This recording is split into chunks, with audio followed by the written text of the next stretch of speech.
ప్రతిపక్షం అంటే ఒకప్పుడు చాలా పోరాటాలు ఉండేవి, ఉద్యమాలు ఉండేవి. కానీ ఇప్పుడు ఆంధ్రప్రదేశ్‌లో ఉన్న ప్రతిపక్షం వైఎస్ఆర్‌సీపీ ఆరాటమే తప్ప పోరాటం పెద్దగా కనిపించట్లేదు అన్నట్టుగా ఉంది. ఎందుకంటే గతంలో తెలుగుదేశం పార్టీ హయాం చూసుకుంటే అప్పట్లో ఇసుక కొరత ఉంటే ఇప్పుడు మంత్రిగా ఉన్న నిమ్మల రామానాయుడు గారు ఒక బండి మీద బంగారు వస్తువులన్నీ తీసుకొచ్చి ఇంత బంగారం ఇస్తే ఒక స్పూన్ ఇసుక వస్తుంది. అంటే ఆ తరహాలో ఉద్యమాలు చేసేవారు. గ్యాస్ రేటు పెరిగితే గ్యాస్ బండలు నెత్తి మీద పెట్టుకుని రోడ్డు మీదకి వచ్చేవారు. కానీ ఇక్కడ పెట్రోల్ కొరతతో గత కొద్ది రోజులుగా అల్లాడిపోతున్నా ఓకే అధికారంలో ఉన్న తెలుగుదేశం పార్టీ ముఖ్యమంత్రి చంద్రబాబు నాయుడు గారు చేస్తున్న హడావుడి పక్కన పెడితే వైసీపీ నుంచి ఏదో తూతూ మంత్రంగా 2-3 ప్రెస్ మీట్లో లేదంటే 2-3 మీడియా ముందుకు వచ్చి మైకుల ముందు మాట్లాడమే తప్ప ప్రజల తరపున ఉద్యమించడం కానీ పోరాటం కానీ చేయట్లేదు. అంటే ప్రజా సమస్యలు పట్టవా లేదంటే వైసీపీ ప్రతిపక్షంలో కూడా ఫెయిల్ అవుతుందా, ఉన్న అవకాశాలను ఉపయోగించుకోలేకపోతుందా, ఏదో మీడియా ముందుకు వచ్చి ఒకసారి మాట్లాడితే సరిపోద్ది. అంటే ప్రజల నుంచి ఒక వ్యతిరేకత అయితే కనిపిస్తోంది వైసీపీ మీద లేదంటే ప్రతిపక్షం మీద.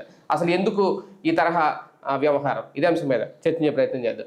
సార్, గతంలో చూసిన ప్రతిపక్షాలు అంటే కాంగ్రెస్ టైం నుంచి చూసుకుంటే ఏదైనా చిన్నది వచ్చిందంటే ఇంకా కమ్యూనిస్టులు అంటే ఇంకా చెప్పాల్సిన అవసరమే లేదు, బయటకు వచ్చేవారు. వాళ్ళు కూడా తగ్గారు అనుకోండి. కానీ ప్రధాన ప్రతిపక్షంలో ఉండి కూడా వైసీపీ కాస్త వెనకబడుతుందా, ప్రతిపక్షంలో కూడా సరిగ్గా ప్రజా సమస్యల మీద పోరాడలేకపోతుందా అనుకోవచ్చా? అంటే ఇప్పుడు బేసిక్గా పబ్లిక్ టెండెన్సీలో వచ్చిన చేంజ్ పార్టీల ఆలోచన ధోరణిలో కూడా వచ్చింది. రోడ్డు మీద ధర్నా చేస్తేనో రాస్తారోకో చేస్తేనో చేసిన వాళ్ళని తిడుతున్నారు తప్పించి దాంతో పరిష్కారం అయిపోతుంది అంటున్నారు తప్పించి మన కోసమని ఎవడు ఫీల్ అవ్వట్లేదు. మీరు చూడండి, కమ్యూనిస్టులు మీరు ఇందాక అన్నట్టు కమ్యూనిస్టులు నిరంతరం ఉద్యమించేవాడు. నాకు తెలిసి నేను సిటీ కేబుల్లో పనిచేసేటప్పుడు వారంలో ఒక్కరోజు కూడా కమ్యూనిస్టులు ప్రోగ్రాం లేని రోజు ఉండేది కాదు, ఇంక్లూడింగ్ సండే. ఒక్కో రోజు 2-3 ఉండే. ఎంఆర్ఓ ఆఫీస్ దగ్గర సిపిఎం చేస్తే సబ్ కలెక్టర్ ఆఫీస్ దగ్గర సిపిఐ చేసేది. సిపిఐ ఎమ్మెల్యే అసలు రోజు వార్తలు స్ట్రింగర్లకి కమ్యూనిస్టులు బాగా లైఫ్. ఎందుకంటే కనీసం 2 లైన్ల వార్తనే వేస్తుంది కదా పేపర్లో, మనకి ఒక కాలం డబ్బులు వస్తాయి ముందు. అందుకోసమైనా కమ్యూనిస్టుల ప్రోగ్రాం జరగాలని కోరుకునేవాళ్ళం అప్పుడు. మాకంటే అప్పుడు స్టాఫ్ రిపోర్టర్ కాబట్టి సిటీ కేబుల్లో ఈ ధర్నాలు ఇవన్నీ కవరేజ్ కంపల్సరీగా తిరగడమే కవరేజ్. అప్పుడు రోజుకి 3-4 ప్రోగ్రాంలు ఉన్న రోజులు చూసాం, పొద్దు నుండి రాత్రి దాకా ఉండే చూసాం. ఇప్పుడు అది కమ్యూనిస్ట్ అసలు ఏమైనా స్పందిస్తున్నారా? వాళ్ళు పేపర్ స్టేట్మెంట్ ఎందుకంటే జనాలలో ఒక పట్టించుకోవట్లేదు ఇప్పుడు యాజిటేషన్. వాళ్ళు అంత చేశారని వాళ్ళని ఏమైనా గెలిపిస్తున్నారా పొరపాటున? వీళ్ళ కోసం ఈ ధర్నా చేసినా రాస్తారోకో చేసినా ర్యాలీ చేసినా ప్రతిసారి కేసు ఉంటుంది. గతంలో కేసులు అంటే పెట్టి కేసులు పెట్టేవాళ్ళు. ధర్నా రాస్తారోకో అంటే మందలించి వదిలిపెట్టడమో లేకపోతే ఇంకోసారి చేయకుండా వదిలిపెట్టడం, కోర్టులు కూడా వదిలేసి లేదా వీళ్ళు స్టేషన్ బెయిల్ ఇచ్చి వదిలేసేవాళ్ళు, తర్వాత కంటిన్యూ అయ్యేవాళ్ళు. కానీ రాజశేఖర్ రెడ్డి 2004లో కమ్యూనిస్టులతో కలిసినే అధికారంలోకి వచ్చాడు. అయితే కమ్యూనిస్టుల పద్ధతి ఎట్లా ఉంటుందంటే అధికారంలోకి వచ్చిన తర్వాత మేము ప్రతిపక్ష పాత్రే అంటారు, మేమేం మీకు సపోర్ట్ చేయమంటారు. అలాగా అప్పుడు భారీ యాజిటేషన్స్ చేశారు ఒక 6 నెలల దగ్గర నుంచి బిగిన్ చేసి. దాంతో రాజశేఖర్ రెడ్డికి సొంత మిత్రపక్షాలే ఇట్లా చేస్తున్నారన్న దాన్ని కంట్రోల్ చేయడానికి ఒక కొత్త ఫార్ములా తీసుకొచ్చాడు. ఒక ప్రభుత్వ కార్యాలయం దగ్గర ధర్నా చేస్తే పెట్టి కేసులు కాకుండా అప్పుడు క్రిమినల్ కేసులు పెట్టేవాళ్ళు, నాన్ బెయిలబుల్ కేసులు పెట్టేవాళ్ళు. నాకు బాగా గుర్తు, అప్పుడు సిపిఎం ఆఫీసు విజయవాడ సిపిఎం ఆఫీసులో సిపిఐ ఆఫీసులో ఒక పెద్ద బ్లాక్ బోర్డు పెట్టారు, గోడంత బ్లాక్ బోర్డు. దాంట్లో ఏ రోజు ఏ కేసుకి ఎవరెవరి నిందితులు కోర్టుకు అటెండ్ అవ్వాలి, వారంలో ఒక్కరోజు కూడా ఖాళీ ఉండేది కాదు సిటీ సెక్రటరీలకి, అలాగే సిటీలో ఉన్న పెద్ద నాయకులకి. అంటే సంఘాలు ఉంటాయి కదా, సిఐటియు అని ఏఐటియూస్ అని, ఇట్లాగా వాళ్ళందరికీ నిరంతరం కోర్టులకు అటెండ్ అవ్వాల్సి వచ్చేది. నాన్ బెయిలబుల్ అరెస్టులు, బెయిళ్ళు, జైళ్ళు, నానా తిప్పలు పడ్డారు. ఆ తర్వాత వచ్చినటువంటి గవర్నమెంట్లు అదే ఫార్ములా ఫాలో అయినాయి. దాంతో వీళ్ళు కోర్టుల చుట్టూ తిరగడానికే జీవితాలు సరిపోతున్నాయి. లాయర్లు పార్టీ లాయర్లే, కానీ ఎంతో కొంత డబ్బులు ఖర్చు పెట్టుకోవాలి. అలా సాగిపోతూ ఉండేటప్పటికి చివరికి విరక్తి చెంది ఇప్పుడు వాళ్ళు యాజిటేషన్స్ తగ్గించేశారు. అయితే గీతో బహిరంగ సభ, రౌండ్ టేబుల్ సమావేశాలు నడుపుతున్నారు ఆంధ్రప్రదేశ్లోకి వచ్చేటప్పుడు. ఇక మీరు అన్నట్టు ప్రతిపక్ష పాత్ర, వైఎస్ఆర్ కాంగ్రెస్ పార్టీ ప్రతిపక్ష పాత్ర అనేటటువంటిది ఫ్రమ్ ద బిగినింగ్ ఫెయిల్యూర్. మీరు 2014-19 మధ్యలో చూడండి, నెలకో ఒకసారి ఒక 48 గంటల దీక్ష అని బిగిన్ చేస్తారు ఒక అంశం మీద తీసుకుని, మిగతా అన్ని పట్టవు. 48 గంటల దీక్ష. ఇవాళ మధ్యాహ్నం 2 భోజనం చేసి వచ్చి కూర్చుంటారు, రేపు మధ్యాహ్నం 12 లేచిపోతారు అనమాట. ఇక్కడ కూర్చుని ఆయన చిద్విలాసంగా నవ్వుతా కూర్చుని ఉంటారు జగన్మోహన్ రెడ్డి గారు. వీళ్ళందరూ వచ్చి ఉపన్యాసాలు ఇస్తా ఉంటారు. చివరిలో ఆయన ఒక ఉపన్యాసం ఇచ్చేసి వెళ్ళిపోతారు. ఇప్పుడు అవి లేవులేండి. అది 2014లో బాగా చూసాం. ఇప్పుడు కొంచెం తగ్గిన అదే అనేది 48గా అదన్నా ఒకటన్నా చేసేవాళ్ళు. ఇప్పుడు అది కూడా లేదు. ఇప్పుడు అది కూడా లేదు. ఇప్పుడు నెలకు ఒక రోజు ప్రెస్ కాన్ఫరెన్సే పెద్ద దీక్ష అనమాట. అంతే. మిగతా అన్ని ఈ నాయకులు తిరగాలి పాప వాళ్ళు. అప్పుడప్పుడు జగన్మోహన్ రెడ్డి గారిని పరామర్శించి వస్తుంటారు జైళ్లలోనో లేకపోతే గనక ఏ రైతులనో. అది 2 ఏళ్లలో చేసేది తగ్గిపోయినాయి సార్. అదే అనేది. అంటే ఎవరు లేదు కదా జైళ్లలో ఉంటే పరామర్శిస్తారు. అంటే స్టార్టింగ్ లో చేశారు. అంటే ఇప్పుడు వ్యవసాయానికి సంబంధించి ఇప్పుడు ఏం లేదు కదా ఎండాకాలం. మళ్ళీ వచ్చినప్పుడు చేస్తారు అట్లాంటి సమస్య. ఇప్పుడు మొక్కజొన్న రైతుల దగ్గరికి అయితే పోలేదు. అంతకుముందు టొబాకో, మిర్చి వీళ్ళందరి దగ్గరికి వెళ్ళారు. అంటే వీళ్ళు ఏంటంటే దాన్ని ఏమంటారు, గవర్నమెంట్ ఎంప్లాయీస్ ఉద్యోగం లాగా చేస్తుంటారు. రాజకీయం కూడా అట్టాగే ఉంటుంది. మన ఆంధ్ర రాజకీయమే దరిద్రం అనుకోండి. శుక్రవారం పూట వెళ్ళిపోయి సోమవారం మధ్యాహ్నానికి వచ్చేటటువంటి రాజకీయం, మంగళవారం పొద్దున వచ్చే రాజకీయాలు నడుస్తున్నాయి. ప్రభుత్వమే ఇక్కడ ముఖ్యమంత్రి మంత్రులే ఉండరు వాస్తవం. అందరూ ఇదేంటంటే ఒక ఫ్లోటింగ్ పాపులేషన్ చూస్తాం, ఫ్లోటింగ్ పాలిటిక్స్ చూస్తాం ఇక్కడ. సో మన వాళ్ళందరూ హైదరాబాదులో చుట్టుపక్కల వ్యాపారాలు చేసుకుంటుంటారు, ఇక్కడికి వచ్చి రాజకీయాలు చేసి వెళ్తుంటారు అనమాట. అధికారంలో ఉన్నోళ్ళు, ప్రతిపక్షంలో ఉన్నోళ్ళు ఇద్దరు. ఇప్పుడు ఇక్కడ ఆసుపత్రులు ఏమైనా జగన్ కానీ ఇంతవరకు అడిగారు కోడిగత్తప్పుడు. ఇప్పుడు పవన్ కళ్యాణ్ ఎక్కడ ట్రీట్మెంట్ తీసుకుంది? హైదరాబాద్లోనేగా. చంద్రబాబు గారికి ప్రాబ్లం వస్తే ఎక్కడ తీసుకునేది? హైదరాబాద్లోనేగా. మరి జగన్ అప్పుడు ఇక్కడ ఎందుకు చేయించుకోలేదని ఎందుకు అడిగారు? అట్లాగే ఉంటాయి వీళ్ళ మాటలన్నీ కూడా. వీళ్ళందరికీ హైదరాబాద్ తప్పించి ఇంకొక చోట ఎవరు నచ్చరు, ఎవరు ఎక్కరు. మళ్ళీ మన ఆంధ్ర గురించి, ప్రయోజనాల గురించి మాట్లాడతారు. ఇంకోటి, ఈ నిరసనల పరంగా చూస్తే ప్రతిపక్ష పాత్ర అనేది తెలుగుదేశం దగ్గర ఒక పుస్తకం తయారు చేసుకుని నేర్చుకోవాలి.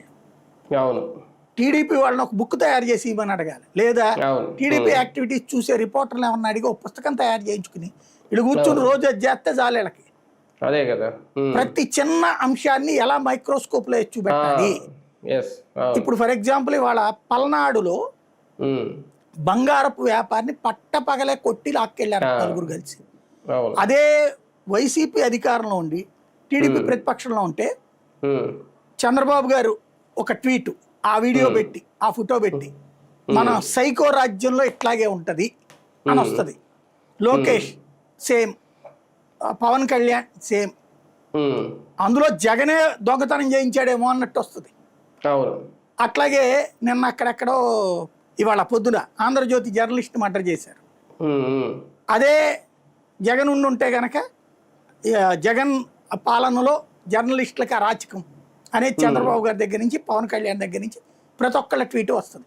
పట్టపగలే మర్డర్ జరిగింది. అదే పెట్రోల్ డీజిల్, ఇక ఆ పెట్రోల్ బంకుల దగ్గరనే టెంట్ వేసి కూర్చుని ఉండేవాళ్ళు టీడీపీ వాళ్ళు. మీరు ఎంత ముందు చెప్పినట్టు ఇసుకదే దానికి ఎట్టా చేశారు.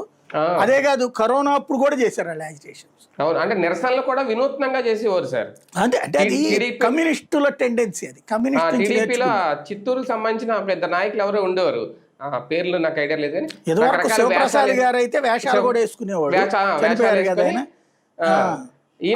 రామానాయుడు గారు కూడా, రామానాయుడు గోదావరి జిల్లాలో శివప్రసాద్ ఆ ఇసుకున్నప్పుడు చూడండి, బంగారం నక్లెస్లు, గొలుసులు తీసుకొచ్చి అవి ఎవరైనా ఇస్తే ఎంత ఇసుక ఇవ్వడం, అంటే ఒక వినూత్నంగా మీడియాను ఆకట్టుకునేలాగా. అంటే వాళ్ళు ఎప్పుడు కూడా media based party Telugu Desam. Media అంటే పట్టని పార్టీ వైఎస్ఆర్ కాంగ్రెస్ పార్టీ. అవును, అది ఫ్రమ్ ద బిగినింగ్ అలవాటు అంతే. వీళ్ళు ప్రతి ముక్క మీడియాలో రాకుండా చూసుకోవడం, మీడియాలో వస్తే రెస్పాండ్ అవ్వడం, 2 తెలుగుదేశానికి అలవాటు. మీడియా అంటే అదేదో డాష్ డాష్ అన్నట్టు ప్రవర్తించడం అన్నటువంటిది వైఎస్ఆర్ కాంగ్రెస్ పార్టీకి అలవాటు. రెండోది యాజిటేషన్స్ అనేటటువంటిది, అంటే రాజకీయం నిరంతరం చెయ్యాలి అన్నటువంటిది వైసీపీకి జాత కాదు. నిరంతరం రాజకీయం కాదు, అర్ధరాత్రి నిద్రపోతా కూడా రాజకీయం తెలుగుదేశం చేస్తుంది. అది ఇద్దరి మధ్యన తేడా. ఇప్పుడు డ్రగ్స్ కి సంబంధించి ఏకంగా తెలుగుదేశం ఎంపీనే, అదే వైసీపీ అధికారంలో ఉన్నప్పుడు అక్కడెవడో చెన్నైలో వాడు బెజవాడ అడ్రస్ పెట్టుకుని గుజరాత్ లో దొరికితే అదేదో జగన్ ఇంట్లో దొరికినట్టుగా 4 ఏళ్లు ప్రచారం చేశారు. చివరిలోది కాదు, మధ్యలో జరిగినటువంటి దాన్ని. అలాగే గంజాయి ఎక్కడో దొరికితే పట్టుకుంది పోలీసులే, కానీ గంజాయి దొరికినప్పుడల్లా జగనే అమ్ముతున్నాడు అన్నట్టు ప్రచారం చేసేవాడు. గంజాయి రాజ్యం, గంజాయి. ఇప్పటికి కూడా గంజాయి దొరుకుతానే ఉంది కదా. అదేమంటే ఒరిస్సా నుంచి ఎత్తున్నారని ఇక్కడ పేపర్లో రాయిస్తారు. డ్రగ్స్ తో డైరెక్ట్ గా ఎంపీ పట్టుబడితే అసలు ఆయనకి ఘన స్వాగతం పలుకుతున్నారు. ఇప్పుడు అనంతబాబుకి ఘన స్వాగతం రాశారు కదా, మరి ఇప్పుడు ఈయన గంజాయి అదే డ్రగ్స్తో డైరెక్ట్గా పట్టుబడ్డ ఆయన ఘన స్వాగతాన్ని ఎలాగ వార్త రాస్తారు? సాక్షి వాళ్ళు కూడా రాయలేకపోతారు. అదో విచిత్రమైనటువంటి పరిస్థితి అనమాట. అంతే. అదే కదా, ప్రతి అంశంలో రాజకీయం చూడడం తెలుగుదేశానికి చేతొచ్చు. దాన్నే ఫాలో అవుతుంది జనసేన. ఎంత పెద్ద అంశమైనా సరే అదేదో వీకెండ్ కార్యక్రమం లాగా చేయడం అన్నటువంటిది వైసీపీకి తెలుసు. ఇప్పుడు మొక్కజొన్న రైతులది అక్కడ ఏదో సబ్ పెట్టారట, అయిపోయింది. ప్రతి చోట ఉన్నటువంటి మొక్కజొన్న రైతుల దగ్గరికి వైసీపీ వాళ్ళందరూ ఎందుకు పోరు? ఓ 10 మంది కలిసి. అట్లాగే రైతులకు సంబంధించిన సమస్యలు సాక్షిలో రాసిన దాని ప్రకారం ఎందుకు టీముల వారీగా పోరు? ఎందుకు జగన్మోహన్ రెడ్డి తిరగడు? ఎందుకు ప్రతిరోజు ట్వీట్లు చేయడు, ప్రతి గంటకి చేయడు? అదే క్రైమ్ ప్రతి ఇన్సిడెంట్ని ఆ రోజున చంద్రబాబు కానీ లోకేష్ కానీ ట్వీట్లు చేసేవాళ్ళు. పేపర్లో క్లిప్పింగుల్ని, మనం వాట్సాప్ గ్రూపుల్లో వచ్చిన క్లిప్పింగులు కూడా పెట్టి ఇదిగో సైకో గవర్నమెంట్ అని చెప్పేసి వీళ్ళు అసలు పట్టించుకోరు. పాప వాళ్ళ సోషల్ మీడియా ఏదో గొంతు ఘోష నొక్కుతూ ఉంటుంది, అంతకు మించి ఏం కనిపించట్లేదు. ప్రతిపక్ష పాత్రలో ఎప్పుడూ వైఫల్యమే. అదృష్టవశాత్తు అధికారం వచ్చింది, అధికారంలో ఉన్నంతసేపు ప్రతిపక్షమే సక్సెస్ అయింది. మళ్ళీ వీళ్ళు ప్రతిపక్షంలోకి వచ్చాక కూడా మేము ప్రతిపక్షం అన్న సంగతి మర్చిపోయి అధికార పక్షం వాళ్ళు అన్నట్టు ప్రవర్తిస్తున్నాడు. అదే వీళ్ళకి తేడా. సార్, వైసీపీలో నాయకుల కొరత అనేది పెద్దగా ఏమీ లేదు. ఒక రకంగా చూసుకుంటే గట్టిగా మాట్లాడే వాళ్ళు చాలా మందే ఉన్నారు. కానీ ఎందుకు అధికారం కోల్పోయిన వెంటనే సైలెంట్ అయిపోతారు? లేదు, చాలా మంది సలహాదారులు ఉన్నారు.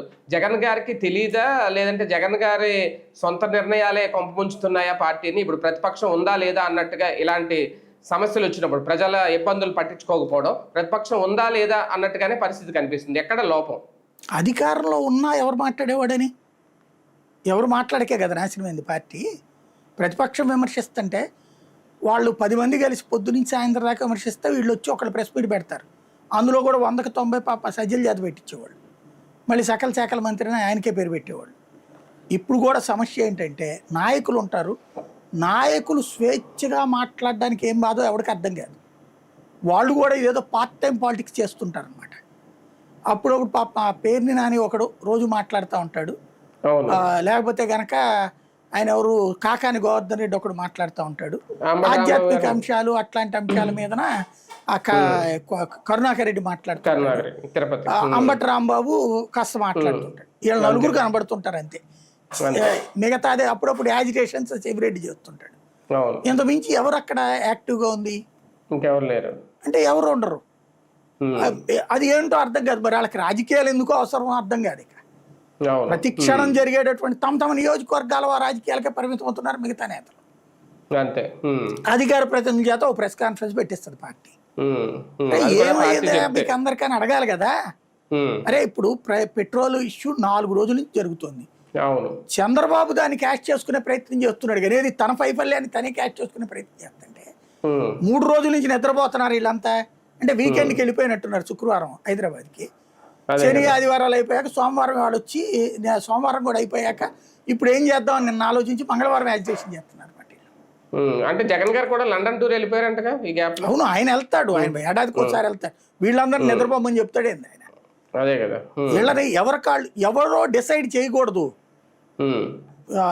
లోకేష్ చంద్రబాబు ఏం చేస్తారు, మేము మీకు చెయ్యండి అని చెప్పట్లా, మీరు చేసేయండి. రోజు మీరు చేసే యాక్టివిటీ పార్టీ ఆఫీస్కి రావాలి, మీ యాక్టివిటీకి అనుగుణంగా మీకు పదవులు అని చెప్తున్నారు. వీళ్ళు అట్లా చెప్పట్లేదు. ఇక్కడ వీళ్ళు చెప్పిన యాజిటేషన్ చేస్తే చాలా అన్నట్టుంది వైసీపీ. అందువల్ల ఏమైంది, వాళ్ళు చెప్పినప్పుడు ఆ రోజున ఘనంగా చేద్దాంలే అన్నట్టున్నారు. దాంతోపాటు భయాలు ఎక్కువ ఉన్నాయి ఇప్పుడు. ఎందుకంటే యాజిటేషన్ చేస్తే కేసులు పెడతారు, కేసులు పెడితే మళ్ళీ జైళ్ళు బెయిళ్ళు వాళ్ళందరినీ తీసుకురావాలి. ఎందుకు వచ్చిన పెంట మనకి. ఒకప్పుడు తెలుగుదేశం వాళ్ళకి భయం ఉండేది. చివరికి జగన్ ఉన్నప్పుడు తెలుగుదేశం వాళ్ళు బయట యాజిటేషన్ చేస్తే కేసులు పెడతారని పార్టీ కార్యాలయంలో కూర్చుని దీక్షలు చేశారు. గద్దె రామ్మోహన్ లాంటి వాళ్ళు తెలుగుదేశం కార్యాలయంలో కూర్చుని, ఈవెన్ రాజశేఖర్ ఉన్నప్పుడు కూడా అట్లాగే జరిగేది. అంత భయం ఉండేది. ఇప్పుడు వీళ్ళు అదే భయపడుతున్నారు అనమాట. యాజిటేషన్ చేస్తే ఇప్పుడు 100 మందిని వేసుకెళ్ళకుండా యాజిటేషన్ చేస్తే చండాలంగా ఉంటుంది. చేస్తే ఖచ్చితంగా వీళ్ళు 20-30 మందిని కేసులు పెడతారు. వాళ్ళందరికీ మళ్ళీ అరెస్టు, జైళ్ళు, బెయిళ్ళు. దాంతో రెండోసారి అటు రాడు. ఎందుకు వచ్చిన పెంట అని చెప్పి వీళ్ళు ఆగిపోతున్నారు. పేపర్ స్టేట్మెంట్లను టీవీల్లో డిబేట్లో మాట్లాడడం తప్పించి, అది కూడా టీవీ డిబేట్లు కూడా ఎవడి పార్టీ ఛానల్ ఆడిదే, అలా నడుస్తుంది. ప్రస్తుతం. ఒకటిసారి డ్రగ్స్ కానీ, గంజాయి కానీ, లేదంటే ఈ పెట్రోల్ డీజిల్ కానీ, లేదంటే గ్యాస్ కానీ, ఇలా చాలానే ప్రజల సమస్యలు ఉన్నాయి. వీటన్నిటి మీద ఏదో తూతూ మంత్రంగా మాట్లాడడం తప్ప జగన్ గారు కూడా ఒక ప్రెస్ మీట్కే పరిమితం అవుతున్నారు తప్ప బయటికి రావట్లేదు. అంటే నిజంగా కూటమి ప్రభుత్వం అరెస్టులు చేస్తుందనో, కేసులు పెడుతుందనో ఆ భయమే ఇంకా 2 ఏళ్ళు దాటుతున్నా సరే ఇంకా వెంటాడుతుందా ప్రతిపక్షాన్ని? ఖచ్చితంగా నాకు తెలిసి లాస్ట్ ఇయర్ ఏమన్నా రోడ్డు మీదకి రాగలుగుతారు. ఎందుకంటే ఇప్పుడు వస్తే, ఇప్పుడు చేస్తే అరెస్టులు, జైళ్ళు, తర్వాత వేధింపులు ఉంటాయి, ఇళ్ల మీద దాడులు, లేకపోతే వ్యాపారాలు చెడగొట్టడాలు ఇవన్నీ జరుగుతున్నాయి కదా. ఓ రకంగా చెప్పాలంటే బెంగాల్ నడుస్తుంది మన దగ్గర, హాఫ్ బెంగాల్, ఇప్పటికి పూర్తి బెంగాల్ అవ్వలేదు, అంతే తేడా. ఇలాంటి సిచ్యువేషన్లో ఎందుకు వచ్చిన గొడవ? లాస్ట్ 6 months ముందు ఏమన్నా తెగిస్తారు అంతే తప్పించి ఇప్పుడు తెగించే ధైర్యం చాలట్లేదు చాలా మందికి. ఇప్పుడు ఆయన ఎవరో ఎమ్మెల్యే అక్కడ అయ్యన్నపాత్రుడు ఏరియాలో వెళ్ళి నిరసన చేయడానికి వెళ్ళాడు, ఏదో మట్టి తవ్వుకుపోతున్నారని.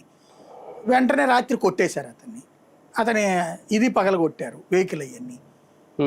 కనీసం కేసు కూడా బెటర్గా అవతల, పైగా రివర్స్లో కేసు పెడతారు. ఇప్పుడు ఫర్ ఎగ్జాంపుల్ నేను అక్కడ ఏదో అనంతపురం జిల్లాలో హనీ ట్రాప్ జరిగింది, అవి సాక్షిలో రాసుకొచ్చారు.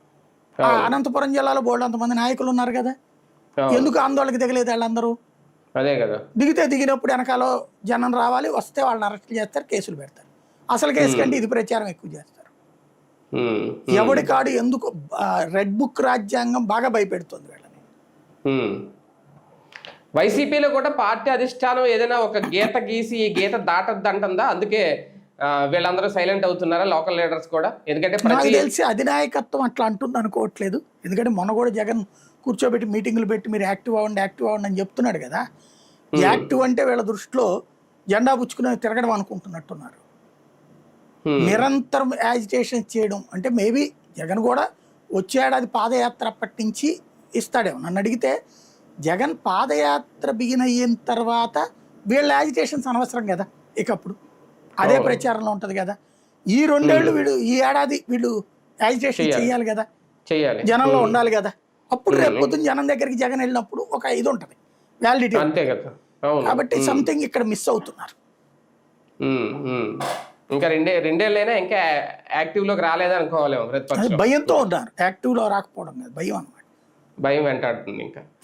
రైట్, చూద్దాం. నిజంగా వైఎస్ఆర్సీపీ కొన్ని అవకాశాలు మిస్ చేసుకుంటుందా రాష్ట్రంలో? ఈ రాజకీయాలు లేదంటే ఆయన వేరే యావిగేషన్స్ ఏమైనా ఉన్నాయా రాజకీయాలకు సంబంధించి ఏంటనేది అర్థం కాదు. కానీ ప్రతిపక్షం ఏది ఎక్కడ అనే ప్రశ్న అయితే వినిపిస్తుంది ప్రజల్లో. ప్రతిపక్షం బలంగానే ప్రజల తరపు నుండి వాళ్ళ వారిని వినిపిస్తేనే ప్రభుత్వం దిగి వస్తుంది. ఇలా సైలెంట్గా ఉండడం వల్ల వాళ్ళ యాక్టివిటీ ఏంటో ప్రజలకు తెలియదు, ప్రభుత్వం తాను చేయాల్సిన పని చేసుకుంటూ అయితే పోతుంది. ఫైనల్గా పబ్లిక్ ఇబ్బందులు అయితే తప్పట్లేదు. చూద్దాం ఏం జరుగుతుందో, ముందు ఏమైనా మారుతారేమో.